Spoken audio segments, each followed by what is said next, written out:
The Brook Gallery has built an enviable reputation over the last 10 years on the sale of original prints and is today one of the few galleries in the UK which specialises in works on paper. When we refer to printing in the context of a work of art, we're generally speaking of printmaking, which in its own right is an art form as valuable and quite often more complex than painting or sculpting, for example. Printing in this context generally falls into four categories: relief, intaglio, planographic, and stencil. Relief printing includes techniques such as woodcut, linocut, and letterpress. Here, the ink is taken from the top of an incision, so that the line or mark cut into the plate remains white. For Simon Ripley, the printing process helps to create the final image. His use of linocut as a technique gives him the flexibility to explore and develop shapes, colours and objects to produce stunning abstract work. I use lino, I use MDF, I use hardboard, anything really, anything like that, and wood. But wood, I don't tend to use wood very much because it's too thick to go under the press, generally speaking, so I use hardboard instead. So what I need to do is position the lino centrally to the paper. Because these are monoprints, I make the whole thing in one go. Each print is unique, so they're all one-offs. They're all printed on this fine Japanese paper, and the medium that I use to transfer the ink onto the paper is lino. It could be wood, could be MDF sometimes, and in many ways it's a bit like a painting, except that I'm transferring the ink onto the paper using the lino, and I use the cuts that I make into the lino as the way of manipulating the marks and making the image. The way of making a monoprint is to make it all in one go. It's a one-off, it's a unique print. So I'm not making an edition, I'm not making any copies of the print itself. It would be possible for me to do that, but it would change the nature of the whole thing. It would make it quite a different sort of print. So now I've fixed that in that position there, I put a cross in that corner so that I know that that corner always goes down there, so I don't print it upside down. The paper's square to the print, so I'm ready to start really. So I'm faced with the blank canvas. These are the tools that I'll use. These are lino cut gouges, either sharp V's or flattened out U-shaped gouges. Another way of starting, which is what I'll do today, is to use the physical conditions of the materials. Sometimes when I've made marks like this, they'll begin to look like things, like you might perhaps say this looks a bit like a tree or something, some sort of natural form. And I'll usually try and subvert that and change it so that it doesn't look like anything. I'm going to take a chunk out of the back now.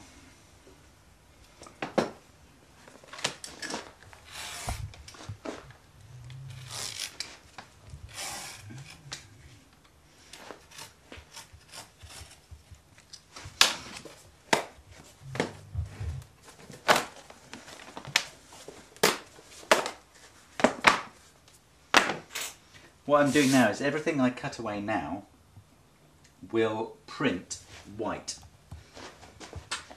Except for this bit, I can put that bit back in later and print another colour on top of it. But these marks here, they will print white, and they will always be white. I can't go back and change them.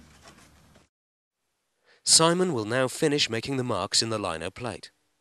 He will show us how to ink the plate, and then move on to the pressing stage. But first, Simon explains to us a little bit about his personal associations with colour. I tend to work with a certain palette range. Again, as I'll choose the materials to force myself to think about the types of mark that I make, equally I'll often limit my palette so that I don't have too many colours to choose from, really. Well, we'll start with yellow. I don't quite know why we're starting with yellow, but we are. So no, the way that I work with the colours as well is to tend to try and get a balance between warm colours and cool colours. That's how I think of the colours. I'll print a warm colour first, and then the next colour I print will be a cool colour. It tends to make the colours work better together. There are lots of different ways of working with colour, whether it's using the colour wheel and thinking about the way that colours contrast with each other. The way that suits me is to think of them as either warm or cold. So that's a warm colour. It's oil-based relief printing ink. So it's an ink, not a paint. It's the way that they make it is that it's ground pigment, so the actual raw colour pigment mixed with linseed oil. The trouble with them is I always have associations in my mind with previous prints, and I get very stuck on colours. So then I'll printed 3 or 4 prints, and suddenly I'll realise that they're all blue, or they've all got the same colour in them, and it'll be the same colour as the clothes I'm wearing, or something like that. So we transfer the ink onto the plate with a roller.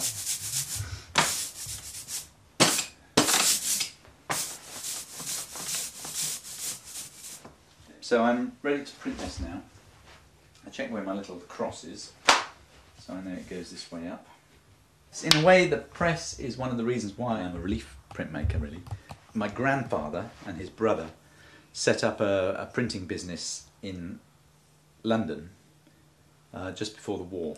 I think in those days they probably printed anything, really. But then they kept the business going, and my father worked in it, and they printed labels for wines and spirits. And when the business they moved the business to Scotland as a way of getting into the Scotch whisky label printing business. And this press was in the basement of a factory that they bought in Perth. The whole thing comes into about 4 or 5 big pieces. Yeah, you've got this very big chunk here, which is about the heaviest piece to lift. And that presses down through the centre here and straight down onto the bed. So I put a bit of paper over the top, and then I have a blanket just to make the pressure, vary the pressure. Take that out, and then the whole thing winds in like this.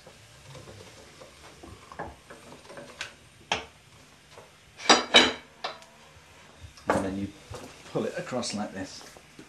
You have to lean back. And as I lean back, there's very little movement in actual fact, but the eagle goes up in the air,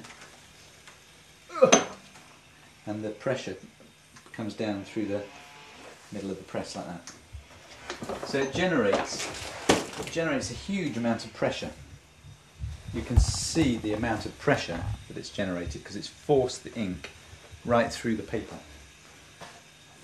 Every time I print, I have to make sure that the paper and the lino stay in the same place relative to each other, so that the registration is correct for each colour. So now, having got that far, I've now got to think, what do I do next? Okay. How do I need to now respond to what I've printed so far, think about the colour, and think about the marks that I've made. What I'm going to do is put this bit back in again, I think, but I'm going to cut out a bit out the middle of it.